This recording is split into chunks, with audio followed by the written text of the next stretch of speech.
শুনি আছে big FM big 92.7 FM hello 927ত হাতুৰঙি সপোনবোৰ লৈ মই সুজিতা। সাধাৰণতে এই নিশাৰ সময়ছোৱাত গীতৰ মাজেৰে আকাশখনো কবিতা হৈ থাকে, কিভাবে ভাল লাগে। জানে কবিতাৰ লগত সম্পৰ্ক কাৰো নাই বুলি ক'লেও নহয়, কাৰণ কিছু থাকে। কিন্তু এজন লোক যি ভাবা নাছিলে যে কবিতাৰ লগত তেখেতৰ সম্পৰ্ক ইমান গাঢ় হৈ পৰিব, হৈ গ'ল কিন্তু। আৰু তেখেত বৰ্তমান আমাৰ কাষতে আছে। মই প্ৰথমতে কৈছিলো যে আমাৰ লগত এগৰাকী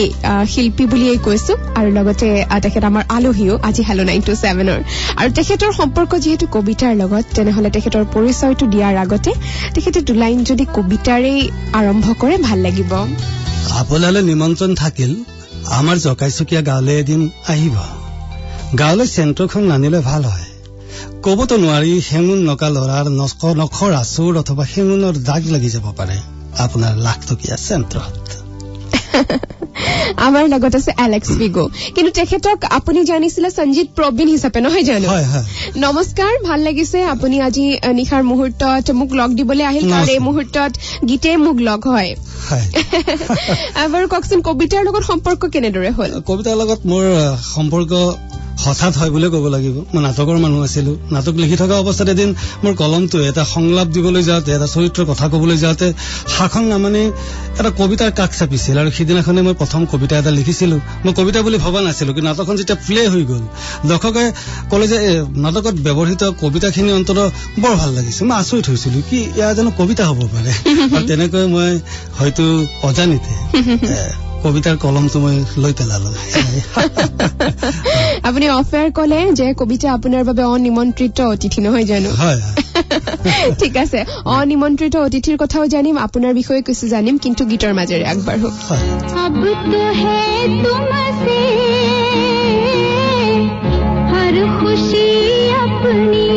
শুনি আছে big FM big 92.7 FM hello 927ত হাতুৰঙি সপোনবোৰ লৈ মই সুজিতা, আৰু মোৰ লগত আছে এলেক্স ফিগো। বাৰু এইখিনিতে আপোনাৰ পৰা জানিব বিচাৰিম যে লিখাৰ প্ৰেৰণা, শব্দবোৰতো আহে বাৰু আপোনাৰ কলমলৈ, কিন্তু প্ৰেৰণাটো কাৰোবাৰ পৰা পাব লাগিব। তো প্ৰেৰণাৰ অংশীদাৰ আপুনি কাক দিব বিচাৰে? এটা প্ৰেৰণাৰ অংশীদাৰ বুলি ক'বলৈ যাওঁতে মোৰ ওচৰত সমাজখন, বা মই যেতিয়া মোৰ দুটা ষ্টেজ, যেতিয়া বিফৰ মেৰেজ মোৰ পত্নী প্ৰেমিকা আছিলে, তেওঁৰ পৰা মই খুব প্ৰেৰণা পাইছিলো। আৰু আফটাৰ মেৰেজ যেতিয়া মোৰ পত্নী হ'ল, পত্নীৰ পৰা মই খুব প্ৰেৰণা পাওঁ, বা মাৰ পৰা প্ৰেৰণা পাইছিলো। তেনেকুৱা এতিয়া মোৰ সন্তান দুটিৰ পৰা প্ৰেৰণা পাওঁ, সমাজখনৰ পৰা প্ৰেৰণা পাওঁ, তেনেকুৱা নতুন নতুন পাঠকৰ পৰা প্ৰেৰণা পাওঁ। পিছে আপোনাৰ প্ৰথম শ্ৰোতা কোন? মানে আপুনি যিটো লিখে প্ৰথমতে আপুনি কাক শুনাই বেছি ভাল পায়? প্ৰথম মই যেতিয়া লিখো, প্ৰথম মই নিজে শুনাও। তাৰপিছত মোৰ বন্ধু 2-4জনক শুনাও। তেনেকুৱা কেতিয়াবা পত্নীক মানে শুনাও, তেওঁ যদি ফ্ৰী থাকে, তেওঁ যদি মুড ভালে থাকে, তেনেকুৱা আৰু শুনাও। কেতিয়াবা কোনোবাই শুদ্ধ কৰিও দিয়ে নেকি? শুদ্ধ কৰি ঠিক শুদ্ধ কবিতা, যেতিয়া মানে বিশেষকৈ কবিতাৰ কথা কৈছো, কবিতা ঠিক শুদ্ধ কৰিব নোখোজে। কবিতাৰ বিষয়বিলাক যে কবিতাৰ বিষয়বিলাক ভাবে যে ইয়াৰ নিশ্চয় কবিৰ নিজস্ব অনুভৱ, ইয়াত আমি কি হাত দিম, তেনেকুৱা তেওঁলোকৰ হয়তো ফিলিং হ'ব পাৰে। নিশ্চয়। আপোনাৰ কেইবাখনো কবিতাৰ সংকলন ওলাইছে। প্ৰথমতে মানে প্ৰকাশ পাইছিলে আলিবাটৰ আপোন মানুহ, তাৰ পাছত তপন দাস কিডছ আৰু এটা প্ৰেমৰ কবিতা, তো আনখন আছিলে জেৰক্স, আৰু শেষৰখন আছিলে ৱেষ্ট পেপাৰ বেগ। এখন শেষৰ বুলি ক'ব নোখোজো অৱশ্যে, কাৰণ ভৱিষ্যতে আমি বহুত পাম, তাকে আশা কৰিছো। তো এই বিষয়ে কিছু কথা কওকচোন, যে কেনেদৰে ভাবিলে যে কিতাপ এখন কৰিম বা কবিতাৰ সংকলন এখন কৰিম, নে বহুদিনৰ পৰা ভাবি থৈছিলে যে গোট খাই থকা কবিতাৰে এনেদৰে কিবা কৰিম? প্ৰথমতে ভবাই নাছিলো যে মই এখন কিতাপ ওলাব। কিন্তু কি হ'ল, যেতিয়া কবিতাবিলাক জমা হ'ল, বাকচৰ তলিত পৰি থাকে কবিতাবোৰ, তেতিয়া মাজে মাজে কবিতাবোৰে বিদ্ৰোহ কৰি উঠে যে তোমালোকে কবিতাবোৰে মোক কয় যে তোমালোকে বা তুমি আমাক পোহৰৰ বাট নেদেখুৱা নেকি, সেইবিলাক দাবী কৰে কবিতাবোৰে, বাকচৰ কবিতাবোৰে। যেতিয়া কবিতাবোৰৰ দাবী বেছি হৈ যায়, তেতিয়া মই সংকল্প ললো, প্ৰকাশক বিচাৰিলো, আৰু প্ৰকাশকৰ যেতিয়া মই ৰাস্তাটো পাই গলো, আৰু তেনেকৈ মই প্ৰথম প্ৰকাশ কৰিলো মই আলিবাটৰ আপোন মানুহ। আৰু কিশোৰ কলিতা মোৰ বন্ধু হয়, মোৰ ভাতৃসম। কিশোৰ কলিতা আগবাঢ়ি আহিল, তেওঁৰ মাকৰ মাধৱী প্ৰকাশনৰ বেনাৰত উলিয়ালে আলিবাটৰ আপোন মানুহ। তাৰপিছত মোৰ আৰম্ভ হৈ গল প্ৰকাশৰ যাত্ৰা, কবিতাবোৰৰ যাত্ৰা। নিশ্চয়। পিছে আপুনি কেইবাখনো শিশু সাহিত্য লিখিছে, সেই বিষয়ে কথা পাতিম, কিন্তু গীত শুনি লওঁ দিয়ক। হেল্ল', 9 to 7 শুনি আছে big FM big 92.7 FM hello 927 হাতিৰঙি সপোনবোৰ লৈ মই সুজিতা আৰু মোৰ লগত আছে এলেক্স ফিগো বাৰু কওকচোন বিদেশী নাম এটা কিয় ললে বাৰু লেটিন আমেৰিকা আৰু ইউৰোপ এই দুটা নাম মই মাৰ্জ কৰি দিছো মই হয় নেকি হয় পৃথিৱীখন যেতিয়া এটা গ্লোবেল হৈ গৈছে মোৰ নামটোক মই গ্লোবেল হোৱাটো বিচাৰো মোবাইলৰ হেণ্ডছেটৰ নিচিনা নকিয়া কিন্তু মোৰ সিমখন একে আছে সঞ্জীৱ প্ৰবীণৰ হয় হয় ঠিকে আছে বঢ়িয়া পিছে এটা কথা নহয় আপুনি মাজতে ক'লে যে কবিতা এটাৰো মানে জন্মৰ বেদনা থাকিব পাৰে নহয় জানো এই কথা আমি অনে আৰু শুনিব বিচাৰিম কবিতা এটাৰ জন্ম বেদনা আপুনি কি ক'ব বিচাৰে উপলব্ধি আৰু অনুভৱৰ ভাৱচ্ছাসতেই হয়তো কেতিয়াবা কবিতাৰ জন্ম হ'ব পাৰে কোনো কবিয়ে ক'ব নোৱাৰে যে মোৰ 5 মিনিট পিছত বা আধা ঘণ্টা পিছত কবিতা এটাৰ জন্ম হ'ব কিন্তু কবিতা জন্ম হোৱাৰ কিছুমান চিম্পটমছ থাকে হয়তো কবিবিলাকৰ কাৰণে এইটো মোৰ উপলব্ধিৰে মই কৈছো মোলৈ কেনেকৈ কবিতা এটা ধৰা দিয়ে কেনেকৈ জন্ম হয় সেয়া মাতি দিম নেকি বাৰু জাষ্ট নিশ্চয় মনটো খং হেলা অতৃপ্তি মই তেতিয়া বুজো মোৰ গৰ্ভত এটা কবিতাৰ ভ্ৰূণ অথচ নাজানো তাৰ প্ৰসৱৰ সময় কেতিয়া যিমানে সময় গৈ থাকে অস্থিৰতা আৰু উদ্বিগ্নতাই মোক কাবু কৰি পেলায় ভিতৰি মানুহটো মই হিংস্ৰৰ পৰা হিংস্ৰ হৈ উঠো আৰু তেতিয়াই মই হৈ পৰো এটা পিঞ্জৰাবদ্ধ বাঘ যিটো পিঞ্জৰাতে অৱশেষত প্ৰসৱ কৰো মোৰ শেহতীয়া গৰ্ভজাত কবিতা বঢ়িয়া কিছু ধুনীয়া হৈছে এইটো উপলব্ধি নিজৰ নিশ্চয় আচলতে নিজৰ অনুভৱবোৰে এইটো কবিতা হৈ পৰে নহয় জানো হয়তো হয় পিছে কবি লোকবিলাক বৰ গভীৰ হয় গম্ভীৰ হয় নে অকণমান সুহুতীয়াও হয় কওকচোন নাই সেইটো ষ্টাম্প মৰা কথা নহয় সেইটো নহয় হয়তো মানে কি হয় স্থান কাল ভেদে কথাবিলাক বেলেগ হয় তেনেকুৱা হয় কিন্তু ভাবুক বা দাৰ্শনিক দৃষ্টি মানে যিটো মানে গেট আপ মই সেইটো পচন্দ নকৰো নেকি কিনো আৰু ঠিক আছে তেনেহলে আপোনাৰ জীৱনৰো সুহুতীয়া ঘটনা এটা মই নিশ্চয় শুনিম কিন্তু এতিয়া গীতৰ মাজেৰে হেল্ল 97ৰ ধুনীয়া গীতৰ মাজেৰে আজি আমাৰ সৈতে আছে এতিয়া অৱশ্যে আলহী হৈ থকা নাই এলেক্স ফিগো বাৰু কওকচোন এটি ঘটনা প্ৰথমতে সুহুতীয়া ঘটনা এটি শুনো তাৰ পাছত আপোনাৰ শিশু সাহিত্যৰ বিষয়ে কিছু কথা জানিব বিচাৰিম 19 বছৰ মানৰ কথা মই বজালে কলেজত তেতিয়া পঢ়ি আছিলো পাঠশালাত আমাৰ তেতিয়া কলেজত ইলেকশ্যন তেতিয়া মই কালচাৰেল ছেক্ৰেটাৰীত উঠিছিলো সাংস্কৃতিক বিভাগৰ সম্পাদকত আমি কেম্পেইনিং কৰি আছিলো মানে কি হয় বৰ মানে ব্যস্ততা আৰু সেইদিনাখন মানে কি হয় আমাক ছোৱালীবিলাকে জোকায় আৰু যে মানে ছোৱালীৰ ভোট মানে কেৰি কৰিব লাগিলে মানে ছোৱালীবিলাকে ভাল পোৱা কিছু বস্তু কৰি দেখুৱাব লাগিব অন্তত বিশেষকৈ প্ৰেমৰ কথা ক'ব লাগিব কিবা কিবি এনেকুৱা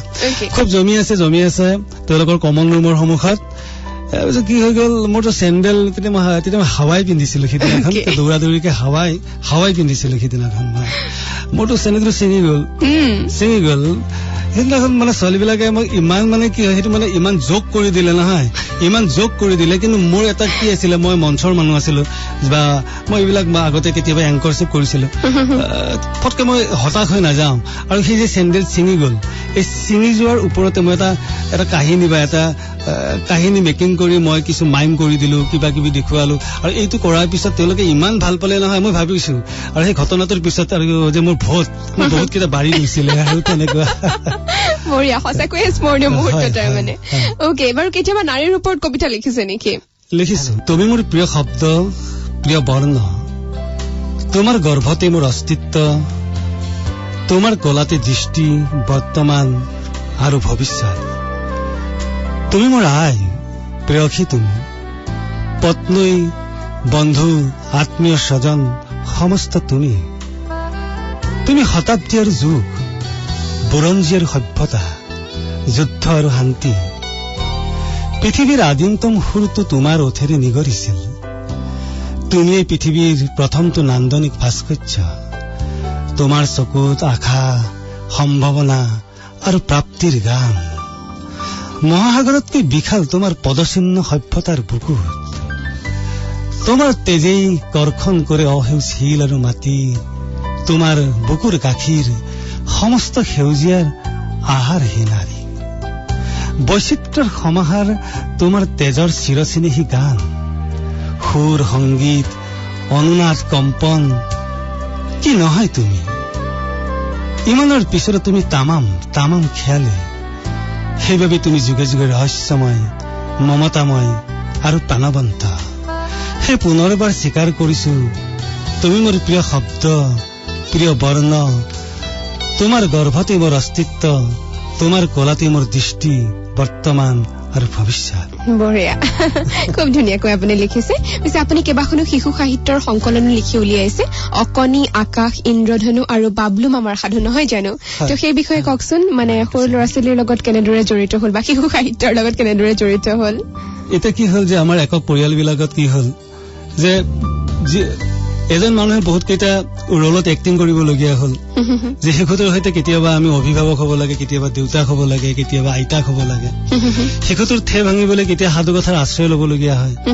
এতিয়া সাধু কথা ক'বলৈ হয়তো বহুতৰে ককাক নাথাকে ওচৰত আইতাক নাথাকে সেই কথাবিলাকৰ জোৰা মৰিবলৈ যাওঁতে কল্পনাৰ আশ্ৰয় লৈ অমুক আছিল তমুক আছিল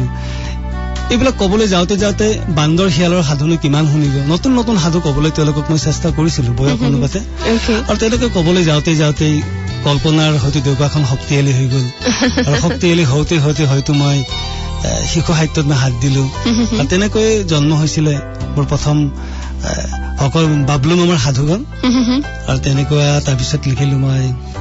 অকণি আকাশ ইন্দ্ৰধনু আমাৰ সকলোৰে মনৰ মাজত এটা শিশুৰ মন থাকে নহয় জানো সেইবাবে চাগে শিশু সাহিত্যত হাত দি আপোনাৰ বেছি ভাল লাগিছিল ওকে আৰু কিছু কথা আপোনাৰ লগত পাতিম কিন্তু গীত শুনি লওঁ দিয়ক হেল্ল' 97 ধুনীয়া গীতৰ মাজেৰে আমাৰ সৈতে আছে এলেক্স ফিগো বাৰু কওকচোন প্ৰেমৰ সম্পৰ্কে আপোনাৰ মতামত কি বাৰু প্ৰেমটো এক গভীৰ উপলব্ধি আৰু আপোনাৰ জীৱনলৈ প্ৰেম কেনেদৰে আহিছিলে সেই অনিমন্ত্ৰিত অতিথি হৈয়ে আহিছিলে এটা কবিতা হৈ ধৰা দিছিলে মোৰ জীৱনত প্ৰেম তেনেকুৱা তাৰপিছত মই কবিতাটো আধা বুজা আধা নুবুজা এই যে আধা বুজা আধা নুবুজা ভাল লগা তেনেকুৱা কিবা এক স্পন্দন কিবা এক বিদ্যুৎ কিবা এক চুম্বক তেনেকে মোক কবিতাটো ধৰা দিছিলে মই ভাবিছিলো যে এইটো মোৰ জীৱনৰ প্ৰিয় কবিতা হ'ব নেকি তাৰপিছত হ'লগে নে নাই হ'ল মই প্ৰেমত খুব সফল খুব মানে সংগ্ৰামৰ মাজেৰে সফল হৈছো যিহেতু আপুনি সফল হলেই আৰু বৰ্তমান চাগে আপোনাৰ আগৰ প্ৰেয়সী আৰু এতিয়াৰ পত্নীয়ে শুনি আছে আপোনাৰ কথাবোৰ তেখেতলৈ বুলি কিবা এটা ক'ব নেকি বাৰু এটাই মানে কি হয় তেওঁ যে মোক মানে কি আজি মই কৈছে অহাৰ সময়ত যে বেছি নিজৰ ভিতৰুৱা কথা নকবা আৰু নাই মই কৈছো যে নকওঁ অমুক তমুক লাভ লেটাৰ এইবিলাক কথা নকবা আৰু তেনেকে কৈছিলে মই অলপ গাদ্দাৰি কৰিলো নেকি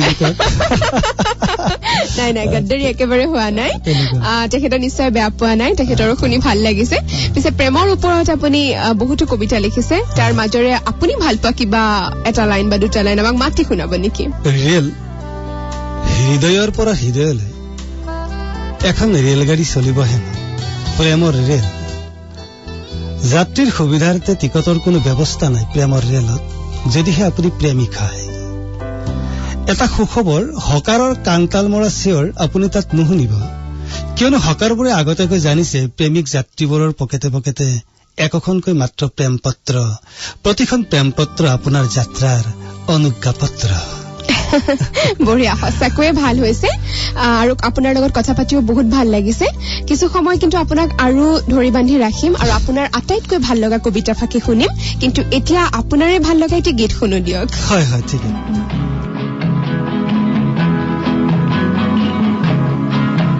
रुक जाना नहीं तो कहीं हार के कांटों पे चल के मिलेंगे साए बहार के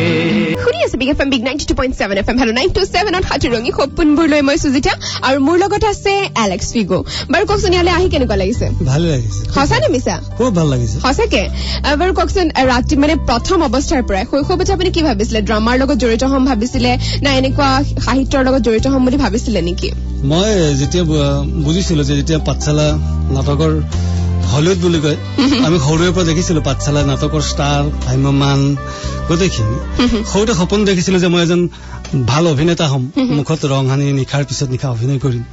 তেনেকুৱা এটা মোৰ শৈশৱতেই মই যেন অভিনেতা হোৱাৰ মই স্বপ্ন পুহি ৰাখিছিলো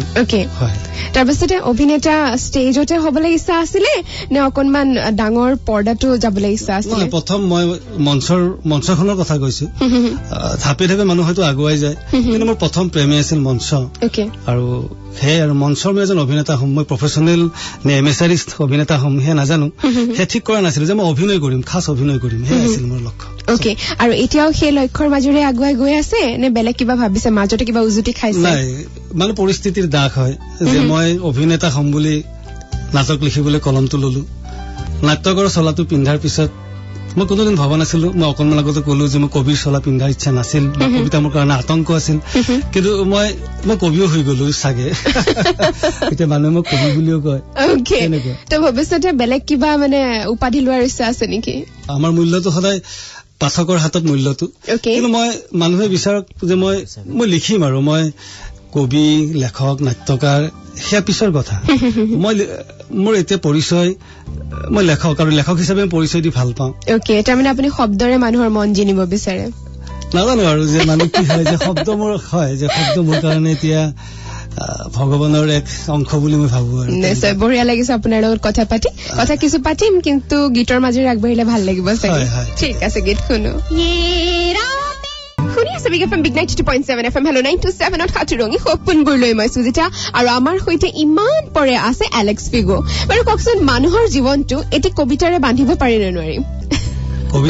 কবিতাৰে মানুহৰ জীৱনক বন্ধা মানে মানুহৰ জীৱনটোক সীমায়িত কৰা হয় শৃংখলাবদ্ধ কৰা হয় জীৱনটো ঠিক বান্ধিব নোৱাৰি কিন্তু বন্ধাৰ যিটো এটা তাৰণা বা বন্ধাৰ যিটো প্ৰচেষ্টাত হয়তো ব্ৰতি থাকিব পৰা যাব কিন্তু নিশ্চয় সীমায়িত কৰিব পৰা নাযাব শিকলি লগাব পৰা নাযাব মানুহৰ জীৱন নিশ্চয় সেইকাৰণে আমাৰ কথাবোৰো আজি চাগে শেষ নহব আপোনাক বিগ 92.7 FM পদ্ধতিত আৰু লগ পাম তাৰমানে মই সেইটো কথাকে জনাব বিচাৰিছো আৰু যি কি নহওক আপোনাৰ আটাইতকৈ ভাল লগা কবিতাটো আমাক যোৱাৰ পৰত মাতি শুনাব নেকি ভাল লগা কবিতা বহুতেই আছে তাৰ ভিতৰত আটাইতকৈ মোৰ ভাল লগা কবিতাটো অতিথি বহুদিন আমাৰ ঘৰলৈ অতিথি অহা নাই মায়ে কয় অতিথি আৰু কেতিয়াও নাহে দেউতাই কয় শেষৰজন অতিথি 10 বছৰ আগতে আহিছিল খুৰাই কয় গ্লোবেল ভিলেজত অতিথিৰ দাম নাই মই কওঁ যদি অতিথিৰ দাম নাই সম্পৰ্কৰ মূল্য নাই যদি সম্পৰ্কৰ মূল্য নাই অস্তিত্বৰ কাম নাই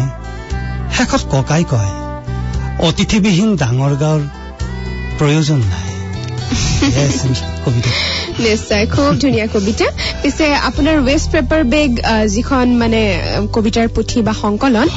তাতে আপুনি সুখৰ আৰু দুখৰ এটি সংজ্ঞা দিছে যেটো আমাৰ ফাইনেন্স হেড কমললাইও খুব ভাল পাইছে মোক ফোনতো শুনাইছে তেখেতে তো আপুনি লিখিছে যে সুখ তুমি থুনুকা হৃদয়ৰ মজিয়াত উজুতি খালে ভাঙি যোৱা কেতিয়াবা সুখৰ পদুলিটো আপুনি উজুতি খাইছে নেকি উজুতি সুখত উজুতি খাই পৰিব খোজো কিন্তু ঠিক মই পৰি যোৱা নাই তেনেকুৱা আৰু দুখৰ বিষয়ে লিখিছে যে দুখ সেই প্ৰেমিক লৰাটোৰ দৰে হৃদয় যাৰ প্ৰেয়সীৰ নাম তেনেহলে আপোনাৰ প্ৰেয়সীৰ নাম হৃদয় আছিলে নেকি বাৰু কেনেবাকে হয় যেতিয়া মই যেটা প্ৰেমত যেতিয়া মানে খুব হতাশাত ভুগিছিলো ষ্ট্ৰাগল কৰিবলগীয়া হৈছিল প্ৰেম আৰু তেতিয়া মই দুখ আৰু খুব দুখী আছিলো তেতিয়া কিন্তু মই সান্তনা লৈছিলো যে মোৰ প্ৰেয়সীৰ নাম হৃদয় তেতিয়া মই হয়তো কবিতাটো মই থিতাপি লৈছিলে মনত বহুদিনীয়া কবিতা এইটো নিশ্চয় নিশ্চয় আপোনাৰ লগত আজি মানে সময় কটাই বা কথা পাতি খুবেই বেছি ভাল লাগিল আকৌ আপোনাক লগ পাম কিন্তু যোৱাৰ আগত এই ধৰি লওক পৰিৱেশটো আপুনি যিকোন সময় আমাৰ লগত থাকিলে মুখ পালে বা কমলদাও আছিলে বা বিগ এফএমৰ যিটো পৰিৱেশ শ্ৰোতাসকলে আপোনাক শুনি আছে ধুনীয়া ধুনীয়া গীতবোৰ মই শুনাই আছো অফ এয়াৰো কথা পাতি আছো এই গোটেই পৰিৱেশটো মানে সংলগ্ন কৰি কিবা এটা লাইন বা এটা শব্দ কিবা ক'ব নেকি এক কাব্যিক সুখানুভূতি য'ত শব্দ সুৰ এক ব্যঞ্জনময় পৰিৱেশৰ মাজত এই গোটেই সময়খিনি কটাই নিজকে কিবা কবি কবি যেন লাগিছে মোৰ ওচৰত থকা সুজাতাক মই কবিৰ ৰূপত দেখিছো ওচৰত মই কমল শৰ্মাক মই অন্য এজন কবিৰ ৰূপত দেখিছো গোটেই যেন বাংময় হৈ উঠিছে কাব্যিক পৰিমণ্ডলীয় এফএমৰ অফিচত ইয়াৰ ষ্টুডিঅ'ত